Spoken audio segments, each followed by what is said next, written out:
लोग अपने कार्मिक बोझ को उतारकर अपने असली सोलमेट से दोबारा मिलेंगे। पुराने रिश्ते जो सिर्फ जरूरत पर टिके थे, वो 2026 की तेज ऊर्जा में टूटकर बिखर जाएंगे, ताकि नए सच्चाई वाले रिश्ते बन सकें। 2026 हमें सिखाएगा कि प्रेम कोई बंधन नहीं, बल्कि दो आत्माओं का एक दूसरे को आजाद करने का एक पवित्र वादा है। पॉलिटिक्स और पावर का नशा 2026 में एक बहुत बड़े ईगो क्रैशिंग इवेंट से गुजरेगा, जो सबको पूरी तरह से हैरान कर देगा। जो नेता जनता को डराकर राज करते थे, उनकी आवाज अचानक से उनका साथ देना बंद कर देगी और वो कमजोर पड़ जाएंगे। एक ऐसा ग्लोबल पीस ट्रीटी साइन हो सकता है जो दुनिया से हमेशा के लिए युद्ध और हथियारों का नामो निशान मिटा देगा। ये किसी इंसान की वजह से नहीं, बल्कि धरती पर बढ़ती हुई लव फ्रीक्वेंसी की वजह से होगा, जो हिंसा को बर्दाश्त नहीं करेगी। 2026 में वही लीडर बनेगा जिसके दिल में पूरी ह्यूमैनिटी के लिए निस्वार्थ प्रेम और सेवा का भाव कूट कूट कर भरा होगा। ये बौद्धिक क्रांति का साल है, जहां डंडा नहीं, बल्कि ज्ञान और सत्य का ही पूरा राज होगा।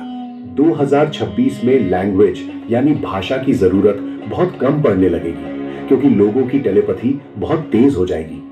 आप किसी के बारे में सोचेंगे और उसका मैसेज या कॉल उसी पल आपके पास आ जाएगा, बिना किसी इत्तेफाक के। इसका एक बुरा पहलू यह होगा कि झूठ बोलना अब एक असंभव काम बन जाएगा, क्योंकि आपका चेहरा और ऑरा सब सच उगल देगा। लोग अब शब्दों से नहीं, बल्कि फीलिंग्स और एनर्जी से एक दूसरे की बात और जज्बात को गहराई से समझना सीखेंगे। ये ट्रांसपेरेंसी दुनिया में इतनी शांति लाएगी कि कोर्ट कचहरी और झगड़े 90% तक अपने आप ही हमेशा के लिए खत्म हो जाएंगे। 2026 हमें एक ऐसी यूनिवर्सल लैंग्वेज सिखाएगा जो सिर्फ दिल से निकलती है और हर किसी को एक दूसरे से जोड़ती है। 2026 में पानी यानी वाटर की शक्ति और उसके अंदर छुपा डेटा पूरी दुनिया के सामने एक बड़ा रहस्य बनकर खुलेगा। साइंटिस्ट ये प्रूव करेंगे कि पानी के पास अपनी याददाश्त है और वो हमारी हर एक प्रार्थना को सुनता और रिकॉर्ड करता है। जो लोग पानी को सम्मान देंगे और उसे प्रसाद समझकर पिएंगे, उनके शरीर से हर तरह का विष यानी टॉक्सिन बाहर निकल जाएगा। धरती पर ऐसे नए स्रोत मिलेंगे जिनका पानी पीते ही बुढ़ापा रुक जाएगा और चेहरे पर एक डिवाइन चमक लौट आएगी। ये नेचर का नेक्टर है, जो सिर्फ उन्हें मिलेगा जो प्रकृति को बचाने के लिए अपना पूरा जीवन समर्पित कर चुके हैं। 2026 में जल ही असली औषधि होगी और लोग नदियों की पूजा दोबारा से एक विज्ञान की तरह करना शुरू करेंगे। खगोलीय दृष्टि से 2026 में आकाश में कुछ ऐसी अनोखी रोशनी दिखेगी जो पुरानी किताबों में डिवाइन साइन मानी गई है। ये रोशनी धरती के मैग्नेटिक ग्रिड को पूरी तरह से रिचार्ज करेगी और हमारे दिमाग के स्लीप साइकिल को भी बदल देगी। लोग कम सोएंगे, पर उनका एनर्जी लेवल हमेशा हाई रहेगा और उन्हें थकावट का एहसास बिल्कुल भी नहीं होगा।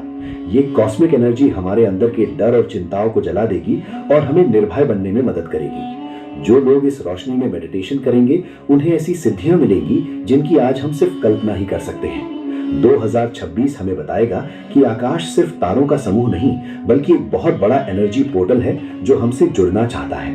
2026 में खान पान यानी फूड हैबिट्स में एक ऐसा रेवोल्यूशन आएगा जिसमें हिंसा का नामो निशान भी नहीं बचा होगा।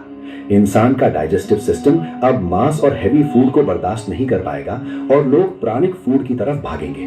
फल, फूल और सूरज की रोशनी ही इंसान की असली डाइट बन जाएगी और वो शारीरिक रूप से बहुत ही हल्का महसूस करेगा। बीमारियां इसलिए खत्म होंगी क्योंकि हम जिंदा खाना खाना शुरू करेंगे जो हमारी वाइब्रेशंस को नीचे नहीं गिरने देगा। सब्जियां और फल अब सिर्फ पेट भरने के लिए नहीं, बल्कि दिमाग की धार तेज करने के लिए नए तरीकों से उगाए जाएंगे। 2026 में रसोई एक हवनशाला बन जाएगी, जहां खाना बनाते वक्त सिर्फ पवित्र मंत्रों और शांति का ही वास होगा। इस साल आर्ट और म्यूजिक का मतलब एंटरटेनमेंट से हटकर सोल ट्रांसफॉर्मेशन की तरफ बहुत ही तेजी से मुड़ेगा। ऐसा संगीत तैयार होगा जो इंसान के डीएनए को रिपेयर करेगा और दिमाग के उन हिस्सों को जगाएगा जो सदियों से सोए हुए थे। पेंटिंग और रंग अब सिर्फ सजावट नहीं, बल्कि हीलिंग फ्रीक्वेंसीज होंगे जो घर के माहौल को अपने आप शांत और डिवाइन रखेंगे। कलाकार अब क्रिएटर नहीं, बल्कि चैनल बनेंगे जिनके जरिए ब्रह्मांड का ज्ञान कला के रूप में धरती पर आसानी से उतरेगा। 2026 में हर रचना एक प्रार्थना होगी और हर कलाकार एक ऋषि के रूप में समाज में सम्मान पाएगा। संगीत की एक ऐसी यूनिवर्सल धुन सुनाई देगी जो दुनिया भर के लोगों को एक साथ ध्यान में ले जाने की शक्ति रखेगी। 2026 में होम यानी घर की परिभाषा बदलकर कम्युनिटी लिविंग और इको विलेजेस में पूरी तरह से तब्दील हो जाएगी। शहरों के बड़े अपार्टमेंट्स खाली होने लगेंगे और लोग ऐसी जगहों पर बसेंगे जहां वो खुद अपना अन्न और पानी पा सके। लोग अब प्राइवेसी के बजाय कलेक्टिव एनर्जी में रहना ज्यादा पसंद करेंगे, क्योंकि वहां सुरक्षा और सुकून ज्यादा होगा। पड़ोसी अब सिर्फ जान पहचान वाले नहीं, बल्कि फैमिली बन जाएंगे, जो हर दुख सुख में एक दूसरे के साथ मजबूती से खड़े हों। Fans, it's time for a new challenge. Excuse me, हमने सुपर हीरोज को कभी क्रीम बिस्किट खाते हुए क्यों नहीं देखा? जैमी, इनका एक घर अब कंक्रीट के धब्बे नहीं, बल्कि नेचर के बीच बसे हुए लिविंग सेंचुरीज होंगे, जहां हर ऋतु का उत्सव मनाया जाएगा। 2026 हमें जमीन से वापस जोड़ेगा और हमें एहसास होगा कि असली जन्नत धरती पर ही है, बस हम भटक गए थे। 2026 में मृत्यु के बारे में जो सीक्रेट नॉलेज सामने आएगा, वो इंसान के जीने का पूरा ढंग बदल देगा। साइंस ये साबित करेगी कि हमारी चेतना कभी नहीं मरती और मौत बस एक डायमेंशन शिफ्ट है। इस न्यूज से दुनिया में जो शांति आएगी, वो किसी भी मेडिटेशन से कहीं ज्यादा गहरी और असरकारी होगी, क्योंकि खोने का डर खत्म हो जाएगा। लोग अब जिंदगी को भोगने के लिए नहीं, बल्कि अनुभव करने के लिए जिएंगे और हर पल का पूरा आनंद लेंगे। मौत अब दुख का नहीं, बल्कि एक आत्मिक ग्रेजुएशन का सेलिब्रेशन बन जाएगा, जिसे पूरे सम्मान के साथ लोग स्वीकार करेंगे। 2026 हमें सिखाएगा कि अंत जैसा कुछ नहीं होता। हर अंत एक बहुत बड़ी और सुंदर शुरुआत की पहली सीढ़ी होती है। जस्टिस यानी न्याय की व्यवस्था 2026 में इतनी फास्ट और एक्यूरेट हो जाएगी कि अपराधी करने वाला पहले ही कांप जाएगा। कोर्ट में गवाह नहीं, बल्कि एनर्जी फील्ड एनालिसिस से ये पता चल जाएगा कि कौन सच बोल रहा है और कौन झूठ। अपराधी को सजा नहीं, बल्कि सोल रिहैबिलिटेशन के लिए भेज दिया जाएगा, जहां उसे उसकी गलती का एहसास दिलाकर नया इंसान बनाया जाएगा। कर्मा का फल अब इतनी तेजी से मिलेगा कि लोग बुरा सोचने से भी डरेंगे, क्योंकि उसका असर उन पर उसी वक्त दिखने लगेगा। ये धर्मराज की व्यवस्था का नया मॉडर्न वर्जन होगा, जहां हर किसी को बराबर और निष्पक्ष न्याय बहुत ही आसानी से मिलेगा। 2026 में इंसाफ कोई उम्मीद नहीं, बल्कि एक गारंटीड वाइब्रेशन बन जाएगी, जो हर किसी के साथ हमेशा न्याय करेगी। 2026 में बच्चों का दिमाग इतना एडवांस होगा कि वो आज के एक्सपर्ट्स को भी अपनी बातों से पूरी तरह लाजवाब कर देंगे। वो ऐसी टेक्नोलॉजीज और गैजेट्स डिजाइन करेंगे जो बिना किसी पोल्यूशन के धरती की हर बड़ी मुसीबत को हल कर सकते हैं। इन बच्चों में कंपैशन और इंटेलिजेंस का एक ऐसा मिक्स होगा जो दुनिया ने पिछले 5000 सालों में नहीं देखा। इन्हें इंडिगो या क्रिस्टल बच्चों से भी आगे द गोल्डन जनरेशन कहा जाएगा, जो कलयुग के अंधेरे को हमेशा के लिए मिटाएंगे। माँ बाप अब बच्चों को सिखाएंगे नहीं, बल्कि उनसे जीने का नया ढंग और प्रकृति का प्रेम गहराई से सीखना शुरू करेंगे। 2026 में बचपन सिर्फ खेल कूद नहीं, बल्कि इस धरती को स्वर्ग बनाने का एक बहुत बड़ा और पवित्र मिशन होगा। साइलेंस यानी खामोशी 2026 का सबसे बड़ा और सबसे महंगा फैशन और नीड बनकर पूरे विश्व में बहुत तेजी से उभरेगा। लोग शोर शराबे वाली पार्टियों को छोड़कर साइलेंट रिट्रीट्स में महीनों बिताना ज्यादा पसंद करेंगे, ताकि वो खुद से जुड़ सके। बोलना अब सिर्फ जरूरी बातों तक ही सीमित रहेगा और लोग आंखों से और भावों से बात करना ज्यादा बेहतर समझने लगेंगे। खामोशी में ही वो आइडियाज और इन्वेंशंस जन्म लेंगे, जो अगले 1000 सालों तक ह्यूमैनिटी का मार्गदर्शन मजबूती से करेंगे। जो जितना शांत होगा, समाज में उसकी वैल्यू उतनी ही ज्यादा होगी और उसे एक योगी की तरह बड़ा सम्मान हमेशा मिलेगा। 2026 हमें बताएगा कि ब्रह्मांड की सबसे बड़ी आवाज खामोशी में ही छुपी है, बस हमें इसे सुनना सीखना है।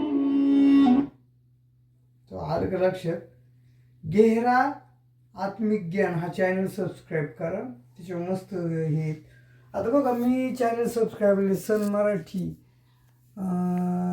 करकी हा कोणाचा आहे, करकी अवतारने हा दीपक यादव तुमचे सगळेच व्हिडिओ मी बघितलेले। तुम्हाला मी ज्यावेळेस अण्णांनी मला देवाला आणला त्यावेळेस मी तुम्हाला फोन केला होता। आता तुमचा कल्की अवतारने छोड़ा अध्यात्म, कल्की अपने भक्तों का परमाणु बम से कैसे बचाएंगे, कल्की का क्रोध लाया थर्ड वाला, असं झालेच ते। तसं तुमच्या बावटपणामुळे बघू दीपक बाळा, तुला 2 वेळा फोन केलते मी, तुझं ते काय बोलण्याची स्टाईल आणि ते माझी बोलण्याची स्टाईल वेगळी बाळा। मी लय शातीर खेळाडू आहे, गुजरातला महिनाभर राहून आलो, गुजरातला कळून नाही दिले म्या बाबड्यानो, आणि कर्नाटकला कवा जाऊन आलो हे कर्नाटकला कळून नाही दिलं, म्हणजे इतका हुशार माणूस। बरं आता पुढं कोण आहे, जी म्युझिक कोणाचं आहे, मी नटी, हे तुम्ही कळलं असून कोणतं तरी सबस्क्रायबर का, आता हे कोणाचं आहे, कल्की अवतार हे पण आहे, हंसराज रघुवंशी सबस्क्राईब श्रेणी. आणि हा मनोज के गुप्ता, मी